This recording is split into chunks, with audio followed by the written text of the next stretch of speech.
Hoy vamos a continuar con la serie de los milagros de Jesús. Y si usted se ha dado cuenta, estamos yendo a través del libro, básicamente el libro de Juan.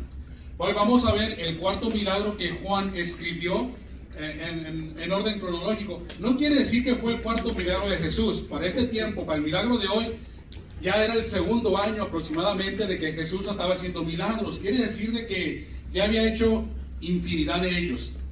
Pero antes de empezar, vamos a orar y darle gracias a Dios. Padre, gracias por este tiempo, Señor, por tu palabra que vamos a escuchar, que se aplique a nuestras vidas y podamos, Señor, llevarla fuera de aquí y compartirla. A ti sea la honra y la gloria en todo. Amén. Bueno, el milagro que veremos el día de hoy es algo diferente a los demás milagros que hemos visto anteriormente. Porque en esta ocasión, el milagro que Jesús hará no sanará a ningún enfermo, no levantará o resucitará a ningún muerto, tampoco va a transformar algo en algo, por ejemplo, el agua en vino, no va a haber ninguna transformación, no va a desafiar a la naturaleza, quiere decir de que Jesús no va a caminar por el agua y tampoco va a calmar las tempestades. El milagro que Jesús hará el día de hoy es tan especial que aún sus discípulos, los discípulos que estaban con él, no se lo imaginaban o no lo esperaban. Ellos no esperaban que ante esa situación Jesús fuera a alimentar a tantas personas con tan poca comida. Otra cosa peculiar de este milagro es que es el único milagro que aparece en los 4 evangelios.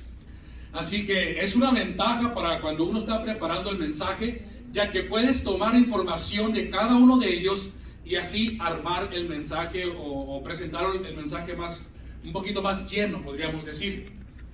Porque cada autor, Mateo, Marcos, Lucas y Juan, tienen un punto de vista diferente en algunos datos, así que eso nos va a ayudar bastante para la información de este milagro. Ahora, ¿por qué? Miren, por ejemplo, si este milagro solamente hubiera sido escrito por Juan, no tendríamos ni la menor idea de cuántas personas alimentó Jesús en esta ocasión. ¿Por qué? Porque Juan solamente escribe que a Jesús le seguía la gran multitud. Pero en realidad, multitud para mí no quiere decir mucho. No sé, cada uno de nosotros puede tener un número diferente a lo que es una multitud. Por ejemplo, ¿cuánto es para usted una multitud de personas? Si le pusiera el número, ¿cuántos serían? 1000. Para el hermano son 1000. Acá para la hermana, ¿cuántos serían? Una multitud. 100, 1000. O sea que cada quien tendrá un concepto diferente de lo que es una multitud. Por ejemplo, para mí una multitud son 8. Sí.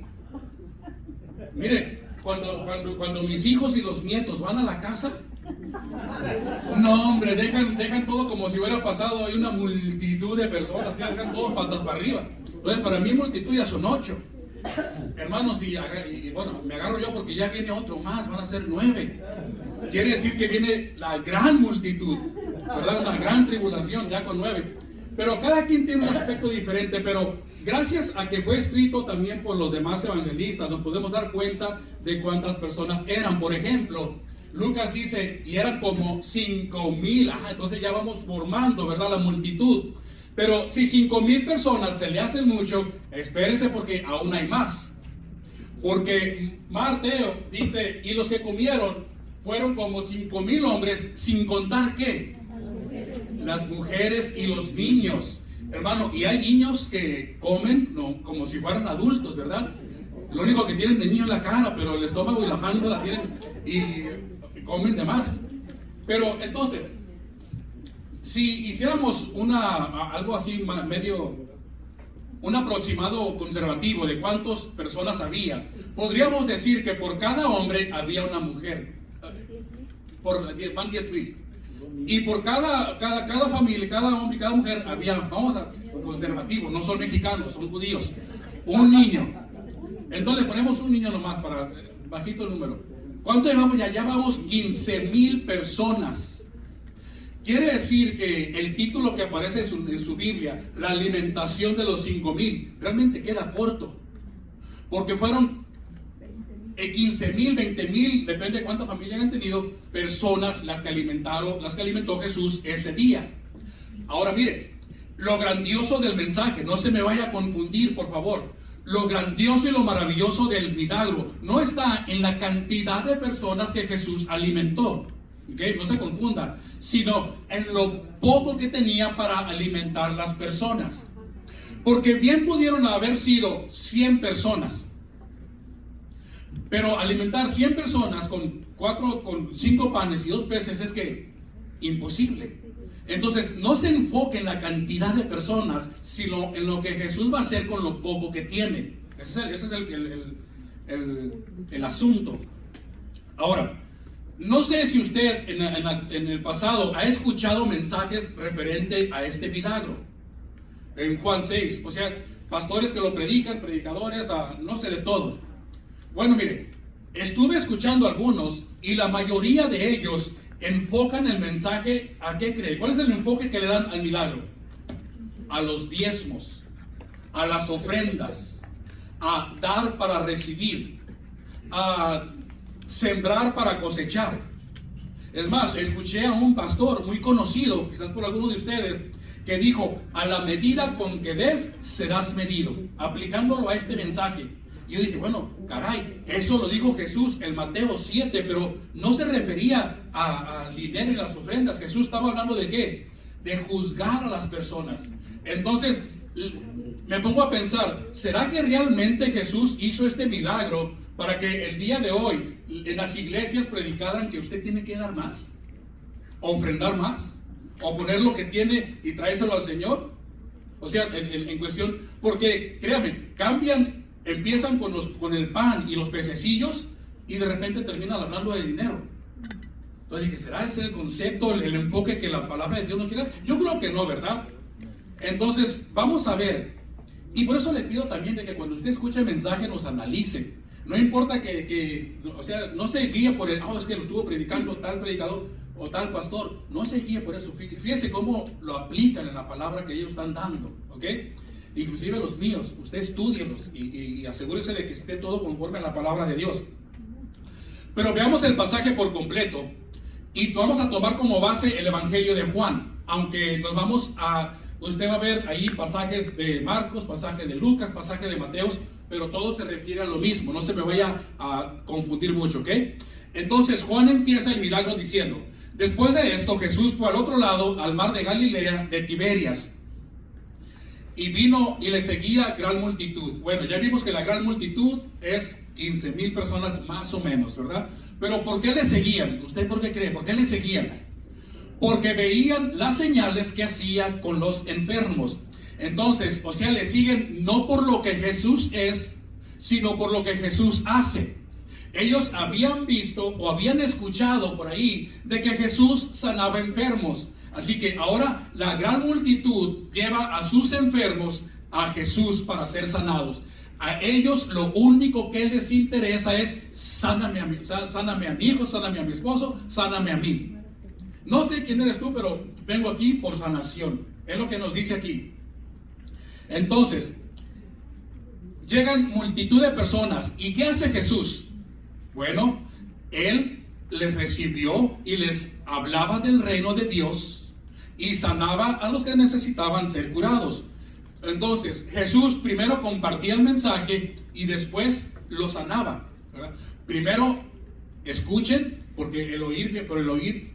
La fe viene por el oír y escuchar la palabra de Dios, y después los voy a sanar. ¿Okay? Aunque en la actualidad hay personas que quieren, más bien no prefieren, sino que quieren primero la sanación y después, si hay tiempo, escuchamos el mensaje.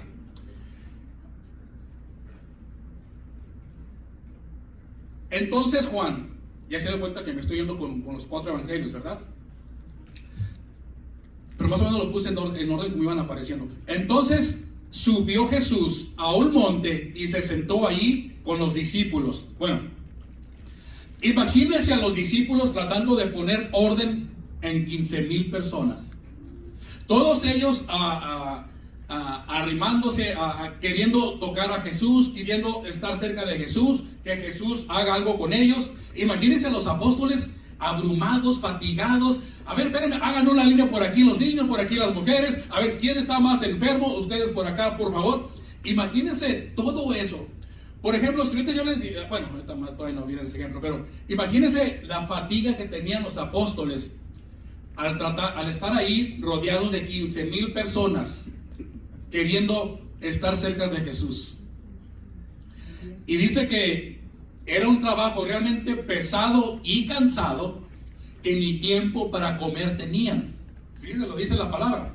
Porque eran muchos los que iban y venían, de manera que ni aún tenían tiempo para comer. Bueno, la gente siguió llegando, el día siguió avanzando, Jesús siguió sanando personas y los apóstoles cansados. Yo me imagino como que de repente ya cuando vieron que se estaba oscureciendo, estaba haciendo un poquito tarde, como que los apóstoles de repente se juntaron y dijeron, oigan, pues como que ya está haciendo hambre, ¿verdad? Haciéndose señas así ellos. ¿Cómo le hace la seña a usted cuando tiene hambre? Ya está haciendo hambre. Y mira la hora que es. Y Jesús no tiene para cuándo. Entonces yo pienso que ellos así estaban en ese aspecto, así como algunos de ustedes, así los veo cuando me tardo 5 minutos, ya están viendo su reloj y haciéndome así señas de la pancita, ¿verdad? Pero miren, entonces,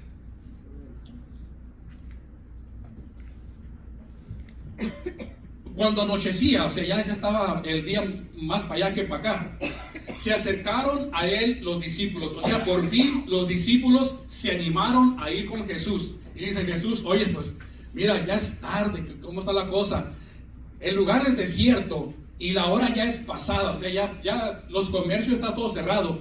¿Y qué le dicen a Jesús?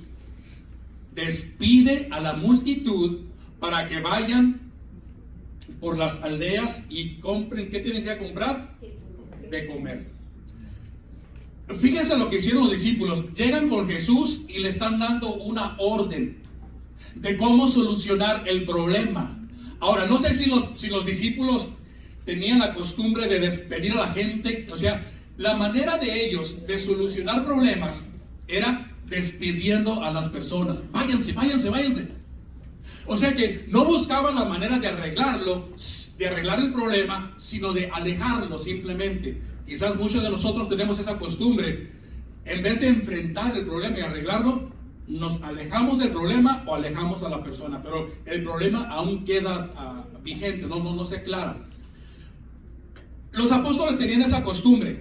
¿Por qué? Porque recuerda cuando fue la mujer cananea y fue pidiéndole ayuda a Jesús por su hija que estaba endemoniada, y ella gritó, Jesús, ten misericordia de mi hija, ayúdala. ¿Y qué dijeron los apóstoles? Entonces, acercándose sus discípulos, le dijeron a Jesús, le rogaron a Jesús, despídela. Ve cómo siempre tenían eso de, para solucionar el problema hay que despedirlos. Cuando estaba Jesús y llegaron los niños, le trajeron niños a Jesús, los papás, y para que los tocara, para que hablara con ellos.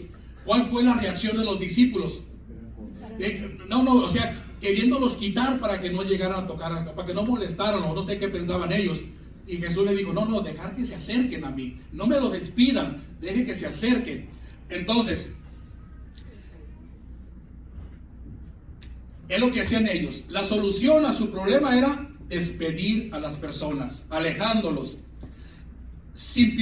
Muchas veces hacemos nosotros lo mismo y no permitimos que Jesús obre en la situación, que Jesús actúe, que haga su voluntad, porque primero nosotros las corremos. Entonces, están los 12, imagínense, están los 12 en conferencia. ¿Qué vamos a hacer con Jesús? De repente Jesús, me imagino, no sé si tenía a Felipe enfrente de él o a un lado que esté más cerca, y le dice, oye Felipe, ¿de dónde compraremos pan para que coman estos? Ahora, ¿por qué le preguntó a Felipe? Algunos creen que porque Felipe era de esa ciudad, de la ciudad de Galilea donde estaban. Entonces él conocía el ambiente, que estaba abierto, que estaba cerrado. Pero no solo Felipe era de ese lugar, también Pedro y su hermano eran de Andrés, eran de la misma ciudad. Así que no sé por qué le preguntó a Felipe. Juan no especifica por qué le preguntó, pero tenemos que tener en cuenta que Jesús no le preguntó a Felipe con la intención de recibir una respuesta. No es de que Jesús no sabía la respuesta o necesitaba ayuda, ¿ok? Pero Juan no explica por qué le preguntó a Felipe, pero sí nos dice el por qué le preguntó. ¿Y por qué le preguntó? Para probarle, porque él, o sea Jesús, sabía lo que se tenía que hacer. Yo me pregunto si alguna vez Jesús ha hecho algo para ponerte a prueba, a ti específicamente, para ver cómo actúas, para ver qué vas a decir, qué vas a hacer, si vas a seguir derecho o vas a dar la vuelta, o sea, para ver si vas a actuar conforme a la carne o conforme al espíritu. No sé si el Señor le ha puesto pruebas a usted y quizás lo ha hecho tantas veces que ya nosotros ni nos imaginamos si es una prueba o no, y pensamos que son cuestiones de la vida o coincidencias. Así que ante cualquier situación que se le presente, usted diga, ¿será esta una prueba que el Señor me está poniendo? Y actúe lo mejor que pueda para que la pase. Puede ser una prueba en el trabajo, en la escuela, con los amigos. Puede ser una prueba de mentir, una prueba de robar, no sé. De robar no, porque robar dice que son tentaciones y las tentaciones vienen del enemigo, ¿verdad? Pero hay que estar pendientes, ¿verdad? De las pruebas que Dios nos pone. Tal vez las pruebas no son para que Dios conozca nuestro corazón, pero probablemente son para que nosotros mismos conozcamos nuestras debilidades, para ver en dónde necesitamos la ayuda de Dios. Cuando usted hace pruebas en la escuela, no era para que la maestra viera, ¿cómo le diré? No era para el beneficio de la maestra, era para el beneficio de usted poder demostrar que tanto sabía o no.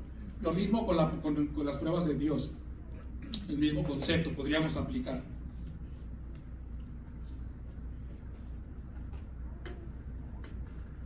Entonces, sí me va siguiendo, ¿verdad? Vamos bien, ok. Ahora, llegan los discípulos con Jesús y van con un problema, ¿verdad? No. Ellos van con la solución del problema, acuérdense. Ellos no llegan a Jesús con el problema, llegan con la solución para el problema. ¿Y qué le dicen? Despídelos, despídelos. ¿Y qué les contesta Jesús? Oiga, pues es que no tienen necesidad de irse, denle ustedes de comer. O sea que Jesús les dice, bueno, pues, ¿cuál es el problema? Ustedes mismos los pueden ayudar. Ustedes ya saben lo que se tiene que hacer. En otras palabras, Jesús les dice, vienen a mí con un apuro cuando la solución está en sus manos. ¿Ves lo que le está diciendo? Podríamos decir. No el que se vayan, sino que ustedes mismos les den de comer. A veces me ha tocado que yo oro al Señor por una situación, pero al final me doy cuenta de que la respuesta siempre la tenía yo. No es de que yo pueda con los problemas solo, pero al final Dios me reveló, pues, el problema, o sea, yo era parte del problema. Y a veces el problema, nosotros, para solucionar el problema, nosotros tenemos la respuesta, la tenemos en la mano, y lo único que Dios hace es revelarla. Lo que interesa es qué vas a hacer a continuación. ¿Nos vamos a seguir ocultando o vamos a actuar con humildad y tratar de solucionar el problema que está enfrente a nosotros? Pero mire, la respuesta correcta que Felipe le pudo haber dado a Jesús sería, por ejemplo, bueno, Señor, nosotros estamos aquí porque sabemos que tú nos vas a proveer. Solo dinos lo que tenemos que hacer y nosotros lo haremos. Nosotros confiamos en ti. Esa hubiera sido probablemente una respuesta o una actitud más buena de los discípulos. No llegar con órdenes y diciendo despídelos. Pero ¿qué fue lo que Felipe le dijo? Dice, 200 denarios de pan no bastarían para que cada uno de ellos tomase un poco. Ahora, ¿qué tanto es 200 denarios? ¿Alguien quiere por ahí? Sabe que una vez yo fui a donde me cortaba el pelo y tenían en el mostrador billetes de su país. Y tenían billetes de 5,000, de 10,000, hasta de 100,000. Bueno, es lo que decía, no sé qué eran. Y yo me quedé viendo los billetes y le digo a la persona, oye, pues, ¿cuántos son 10,000 de eso? ¿Cuánto es ese billete de 10,000? ¿Cuánto vale? Porque para mí era mucho. Y me dijo, no, son como 35 centavos. Digo, o sea que una cantidad muy grande era muy poco en la actualidad. Entonces la pregunta es, ¿cuánto es 200 denarios? Mire, para que se dé una idea, un denario era el salario de un día de trabajo, aproximadamente podríamos decir. ¿Okay? Recuerda que en Mateo, Jesús narra la parábola cuando él dice que había un dueño de un viñedo y necesitaba quien le trabajara el viñedo, y dice que este dueño fue al Home Depot y contrató personas ahí y se las trajo y convinieron entre hacer el trabajo. ¿Por cuánto convinieron? Y habiendo convenido con los obreros en 1 denario al día, los envió a su viña. O sea que me vas a trabajar un día, yo te voy a dar 1 denario. Dese una idea al tiempo de hoy. Supongamos que la persona gana el salario mínimo $15 la hora. Si estamos convirtiendo 1 denario, son 200 días. A la actualidad estamos hablando, la respuesta de Felipe sería, Jesús, ni $25,000 me alcanza de pan, ¿ok? Puro pan, no le ponga carne ni nada de eso. Ni $25,000 de pan me alcanzan para alimentar a estas personas. O sea, para que se dé una idea de la respuesta que está dando Felipe. Entonces, algo importante, ¿se dio cuenta la respuesta de Felipe? O sea, ¿notó algo extraño en la respuesta que él dio? ¿Cuál fue la pregunta de Jesús? Felipe, ¿dónde vamos a comprar pan? ¿Cuál fue la respuesta de Felipe? No hay ni 200 denarios. No sé si nota la diferencia. Mire, Jesús no le preguntó a Felipe, oye Felipe, ¿cuánto dinero necesitamos para comprar pan? Esa no fue la pregunta, ¿verdad? La pregunta fue, ¿en dónde se compraría el pan? Porque recuerde, habíamos dicho en el versículo 15 que el lugar era desierto y ya era de noche. Entonces la pregunta de Jesús no es cuánto dinero ocupamos, Felipe, sino en dónde lo vamos a comprar. Quiere decir que aunque tuvieran 200 denarios, 400 o 1,000 denarios, de nada les iba a servir. De nada les iba a servir porque tienes el dinero, pero no hay dónde comprarlos. Y mire, imagínese dónde va a encontrar una panadería a esas horas de la tarde que le pueda suplirle pan para 15,000 personas. A veces yo no culpo a Felipe por la respuesta que dio, porque a veces nosotros actuamos de la misma manera. Creemos que la solución a todo es el dinero. Si tuviera dinero no tuviera tantos problemas. No, si tuvieras dinero a lo mejor tuvieras hasta más problemas. Queremos solucionar todo con dinero como lo está haciendo Felipe. Y le damos una prioridad al dinero que realmente no la tiene o que no la debería tener en nuestras vidas. Miren, creemos que con dinero mágicamente vamos a solucionar todo. Con dinero, si tuviera dinero, no tendría problemas con mi esposa. Mentira, porque la mujer, la esposa, lo que necesita es amor.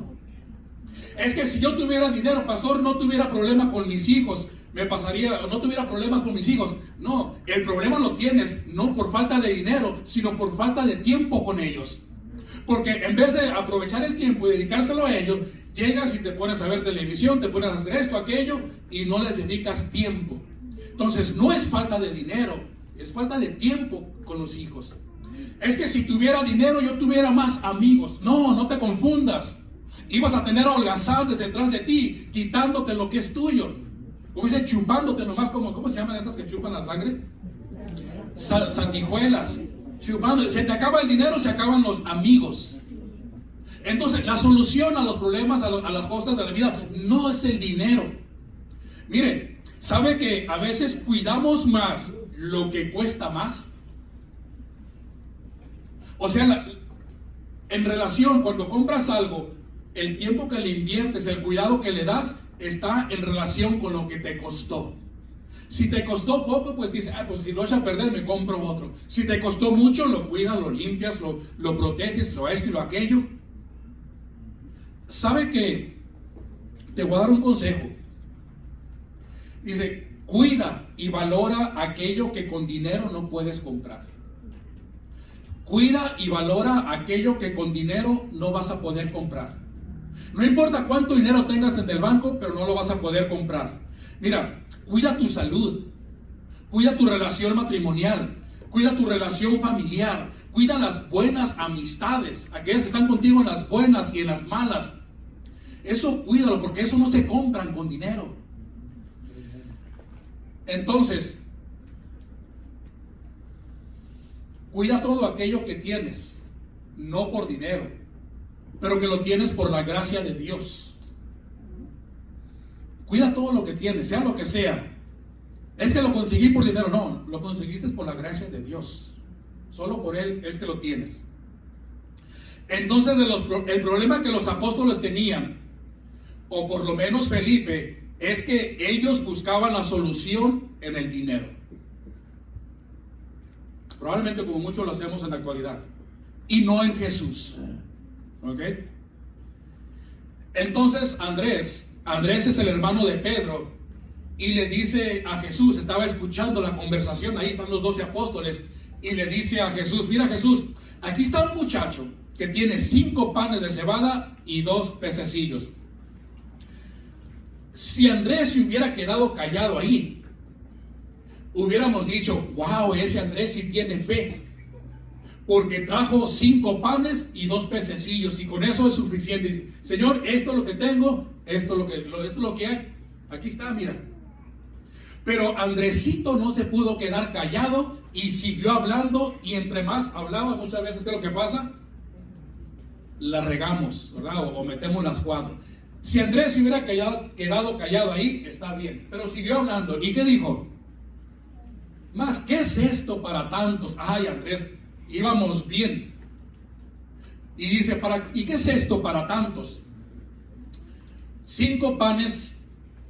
Ahora, no se imagine que son 5 barras de pan Bimbo tampoco, ¿ok? No se imagine que son 5 conchitas así o como cochinitos. Eran 5 panes, eran 5 como tipo de semas. El pan de cebada era el pan que se consideraba más pobre. O sea, ese no tenía ni dulce ni chiste. Pero tenían 5 panes de ellos, imagínense, 5 panecitos, y es todo lo que llevaban, y los 2 pececitos. O sea que Andrés está viendo lo que tiene en sus manos y está viendo la necesidad. La necesidad, lo que tengo, y no alcanza. Entonces Jesús le dice a los apóstoles, escucha lo que les dice: hagan recostar la gente, y había mucha hierba y en aquel lugar, y se recostaron como en número de 5,000 varones. Están todos acostados. Imagínense cuánto tiempo les costó a los discípulos hacer los grupos, porque dice que los hicieron de grupos de 50 y de a 100. Si ahorita aquí les digo, vamos a hacer grupos de a 5, de a 6, todos se revuelven y ay no, tú vete para allá, no, yo quiero estar contigo. ¿Cuánto nos tardaríamos? Ahora imagínense, 15,000 personas formándolos en grupos. Bueno, fíjense lo que pasó con los 5 panes y los 2 pececillos. Fíjense lo que hizo Jesús, ¿ok? Y pasan 2 cosas. Vamos a ver a Marcos. Dice, entonces Jesús tomó los 5 panes y los 2 peces, y levantando los ojos al cielo, los bendijo. En Juan en Juan versículo 11, del capítulo 6, nos dice que también Jesús dio gracias. Mi pregunta es, ¿cuántos de nosotros damos gracia por lo poco? ¿Jesús tenía muchos panes y muchos peces, o pocos panes y pocos peces? Pocos panes. Y sin embargo dice que dio gracias. ¿Sabe que a veces nosotros renegamos de lo poco? En vez de dar gracias a Dios de lo poco, renegamos. Y cuando es mucho, en vez de dar gracias, nos olvidamos. O sea que en ambas partes estamos mal. Mas sin embargo Jesús tomó lo que tenía. Él no se fijó en la cantidad y dio gracias a Dios.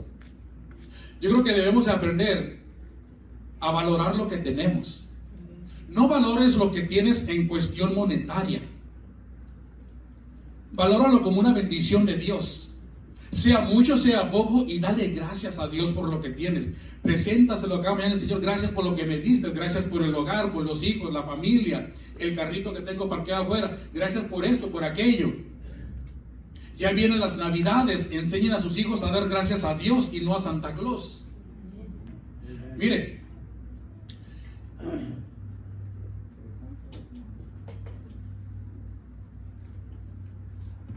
Jesús toma los panes y los peces, da gracias, y fíjese lo que hace a continuación. Y partió los panes y los dio a los discípulos para que los pusiesen delante, y repartió los 2 peces entre todos. Quiere decir que cada discípulo, estaban los 12, cada uno de ellos recibió un pedazo de pan y un trocito de pescado, porque eran 5 panes, ¿verdad? Entonces podríamos decir que casi como la mitad para cada apóstol. Y de los pescados había 2 y les dio un pedacito a cada quien. Eso es lo que ellos recibieron. Después, los discípulos, cuando lo tenían en su mano, tengo mi trozo de pan y el pescado, ellos fueron y los empezaron a dar a las multitudes. Mire, ellos lo repartieron a los que estaban recostados, asimismo de los peces cuanto querían. Quiere decir que el milagro de la multiplicación del pan y los pescados no ocurrió en las manos de Jesús. ¿Ocurrió en dónde? En las manos de los discípulos. O sea que si todo, imagínense, Jesús está orando, si se hubiera multiplicado en ese momento, bueno, Jesús se le hubiera puesto pilas y pilas de canastas de pescados y de panes enfrente, imagínense, para alimentar a 5,000 personas. Entonces el milagro de la multiplicación fue después de que Jesús los bendijo, pero no mientras Jesús lo tenía, sino cuando ya estaba en las manos de los discípulos. Los discípulos fueron los que agarraron eso y empezaron a repartir a cada uno de los grupos. Me imagino, no sé si traían un cesto, alguna canasta, y de ahí sacaban y no se acababa. Mire, la gente tomaba, ¿cuánto dice ahí? Lo que querían. No era de que un pescado y un pan para cada quien, tranquilito, dice que tienes hambre, pero nomás uno y uno. No, si Carlos quiere 5 panes y 3 pescados, ahí te va, Carlos, 5 panes y 3 pescados. Si el hermano quiere un pan y un pescado, porque está a dieta, nomás eso va a tocar. 2 y 2. O sea, les daban lo que querían. O sea que no estaba limitado la comida. Cada quien agarraba lo que consideraba que se iba a comer. Y mire, y dice, y comieron todos y se saciaron. O sea que quedaron full. Así como cuando usted, porque yo no, ¿verdad? Cuando usted va al buffet y, no hombre, le da como 5 vueltas así. Y ya uno no tiene hambre y al postre, ¿verdad? Y todavía uno, o sea, quedaron saciados. No se limitaron a la comida que había. Y al final recogieron los pedazos, 12 cestas llenas de lo que sobró de los peces y de los panes también. Todo esto, la multiplicación, no se confunda, no pasó por el poder de los discípulos, sino que pasó después de que Jesús bendijo el pan y los peces y fue puesto en las manos de los discípulos. Sin Jesús, los discípulos no hubieran hecho nada. Se hubieran quedado con los 5 panes y los 2 pececillos y hubieran pasado realmente serios problemas. Solo después de que ellos tomaron el pan y los peces y habían sido bendecidos por Jesús, hasta entonces Dios obró a través de ellos. Mire, Jesús pudo haberle dado comida a las personas sin necesidad de los panes y los peces. Yo imagino que Jesús pudo haber orado al Padre: Padre, manda alimento, y hubiera caído el maná. Pero hay ocasiones en que Jesús dice: bueno, voy a usar a los discípulos. Y yo me imagino que hay ocasiones en que Jesús nos quiere usar a nosotros para hacer grandes maravillas. No estoy hablando de que vamos a hacer milagros y caminar al agua. No se me confunda tampoco. Pero hay ocasiones en que Dios quiere usarnos a nosotros para bendecir a las personas, para ayudar a alguien más. Pero nosotros a veces nos enfocamos en lo que tenemos. Nos enfocamos en lo poco que tenemos en vez de en lo grande que es nuestro Dios. Y empezamos nosotros a ¿qué? O sea, no queremos compartir, no hacemos nada. Entonces, yo me imagino que Dios quiere que entiendas que no necesitas mucho para hacer grandes cosas. Hay personas que se esperan: es que quiero tener más para hacer aquello, quiero tener más para hacer aquello, y así se la pasan y nunca hacen aquello porque nunca tuvieron más. No esperes a tener más y más, empieza con lo poco que tienes, ahora, dice la palabra, ¿verdad?, que hay que medir los gastos también. No vayas a empezar a hacer algo y te quedes a la mitad. Vimos un pasaje de eso. Pero en cuestión de fe, me refiero a la fe, ponlo en las manos del Señor, da el paso de fe y empieza a hacer lo que va a hacer. Empieza a compartir el evangelio, empieza a platicar, empieza a dar una clase, empieza a orar con la familia, empieza a hacer algo que glorifique a Dios. Algo importante, al final de todo, la honra y la gloria no fue para los apóstoles, fue para Jesús. A veces pensamos que lo poco que tenemos no hará mucha diferencia. Sé agradecido con Dios. A lo mejor aún no tienes todo lo que tú has soñado en tu vida. A lo mejor le faltan muchas cosas. Tú has soñado con aquello, tú has soñado con esto, tener esto, ir aquí. Probablemente aún no tienes todo lo que tú has soñado en tu vida, pero dale gracias a Dios por lo que tienes, porque hay personas que su sueño es, ¿cómo diré? Tienes la vida que muchos sueñan tener. ¿Sí me expliqué? O sea, dale gracias a Dios porque tú, aunque tus sueños no tengan la vida de tus sueños, tú tienes la vida que muchas personas desean tener. Mira la ciudad donde venimos.